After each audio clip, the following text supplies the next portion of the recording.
ఉగ్రవాదానికి గేట్లు తెరిచినట్లే అని చెప్పేసి రాష్ట్ర బీజేపీ రాష్ట్ర అధికార ప్రతినిధి రచనారెడ్డి గారు అంటున్నారు.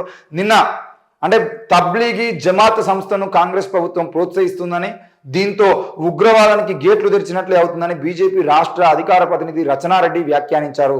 నాంపల్లి బీజేపీ రాష్ట్ర కార్యాలయంలో బుధవారం నిర్వహించిన మీడియా సమావేశంలో ఆమె మాట్లాడారు. వికారాబాద్ జిల్లా పరిగి మండలంలో జరిగిన ఒక సమావేశంలో తబ్లీగీ జమాత్ సంస్థకు రాష్ట్ర ప్రభుత్వం ₹3 కోట్లు మంజూరు చేసిందని ఆరోపించారు. ఈ నెల 13వ తేదీన మైనార్టీ వెల్ఫేర్ డిపార్ట్మెంట్ ఇచ్చిన జీవో 123 దేశానికి ప్రమాదకరమని తెలిపారు. బీజేపీ మైనార్టీలకు వ్యతిరేకం కాదని, అరాచక శక్తులను ప్రోత్సహిస్తే చూస్తూ ఊరుకోబోమని తెలిపారు.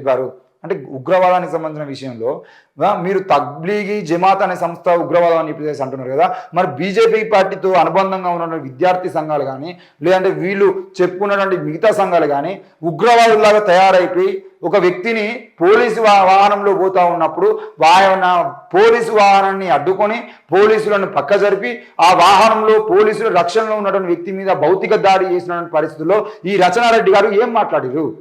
చెప్పిన వికరాలు చెప్పిన వాడు 7 దొరుకుతాడు ఇబ్బంది పడదామని చెప్పిన 7 దొరుకుతాడు బట్టలు ఊరేసి రోడ్డు మీద ఉడికించి కొట్టుకొని నేనే చెప్పిన పోలీసు వాళ్ళు కూడా చెప్పిన పోలీసు వాళ్ళు ఫోన్ చేసి నేనే కొట్టుకున్నా నేను కొట్టుకుంటే కొట్టాను ఇంకా కొట్టిపిస్తా అని చెప్పిన గ్యారెంటీ ఏంటో తను మన భావన మన బాగా దొరికినప్పుడు పోయి ఇబ్బంది పడదాం వాళ్ళకి అంతే.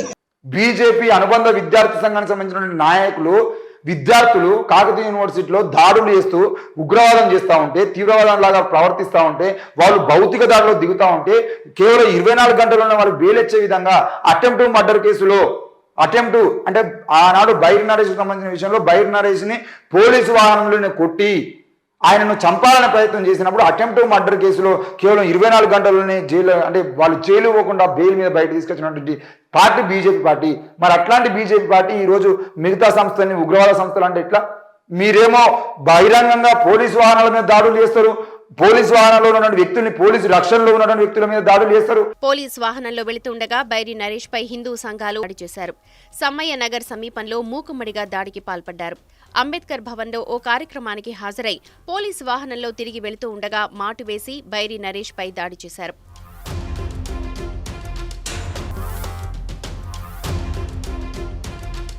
మీరు అంటే మీకు నచ్చని సంస్థలు మీకు ఉగ్రవాదం అని చెప్పేసి మాట్లాడుతున్నారు. మీకు నచ్చిన సంస్థలేమో భౌతిక దాడులు రాష్ట్ర వ్యాప్తంగా దేశవ్యాప్తంగా చేస్తూ ఉంటే వాటి మీద మాత్రం స్పందించకుండా నోరు మూసుకొని కూర్చుంటే ఇట్లా?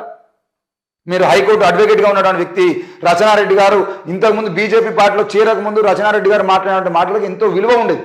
కానీ మీరు బీజేపీ పార్టీలో చేరినప్పటి నుండి పూర్తిగా ఉగ్రవాదం అని చెప్పేసి ముస్లిం వాళ్ళని ఉగ్రవాదులుగా చూపించడానికి ప్రయత్నం చేయడం అనేది సిగ్గుచేటు.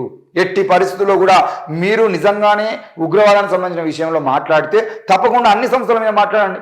ఈరోజు బైరి నరేష్ మీద దాడి చేసిన వాళ్ళు అంతెందుకని మీరు మాట్లాడుతున్నారు కదా, మీరు ఎక్కడైతే నిన్న మీటింగ్ పెట్టిరో వికారాబాద్ జిల్లా పరిగి మండలానికి సంబంధించిన విషయంలో అదే ప్రాంతంలో బైరి నరేష్ అనుకుని లాస్ట్ ఇయర్ ఇదే సమయంలో బైరి నరేష్ అనుకుని మీ వాళ్ళు ముఖ్యంగా అయ్యప్ప స్వాములు ఆనాడు రోడ్డు పంట పోతున్నాడు ఒక వ్యక్తి అరే వాడే బైరి నరేష్ అని అనుకొని అందరు కలిసి దాడి చేసి ఒక వ్యక్తిని కొట్టిరు కదా. మరి ఆ విషయంలో ఎంతమంది మీద కేసులు నమోదు చేసిరు మీరు మాట్లాడగలుగుతారా? ఇప్పటివరకు ఎంతమందిని అరెస్ట్ చేశారు, ఎంతమందిని ఆ వ్యక్తికి సంబంధించిన విషయంలో ఇప్పటికీ వాడినే బెదిరించి నువ్వు కేసు పెడితే నేను చంపుతావు అని చెప్పేసి బెదిరించి కనీసం కేసు పెట్టడానికి ప్రయత్నం కూడా చేయలేదు. మరి వాళ్ళని ఉగ్రవాదులు అనద్దా? మీరు చెప్పండి.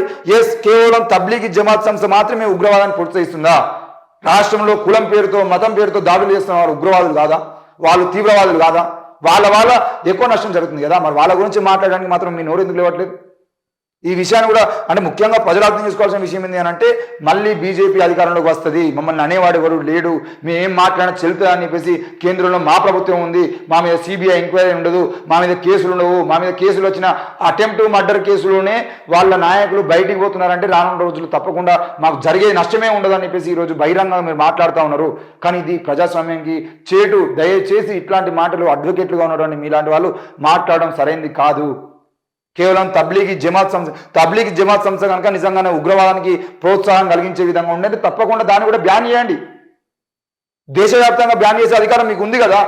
తబ్లీగీ జమాత్ సంస్థకు సంబంధించిన విషయంలో మీ కేంద్రం ఏదో ఒక నిర్ణయం తీసుకోమని చెప్పండి.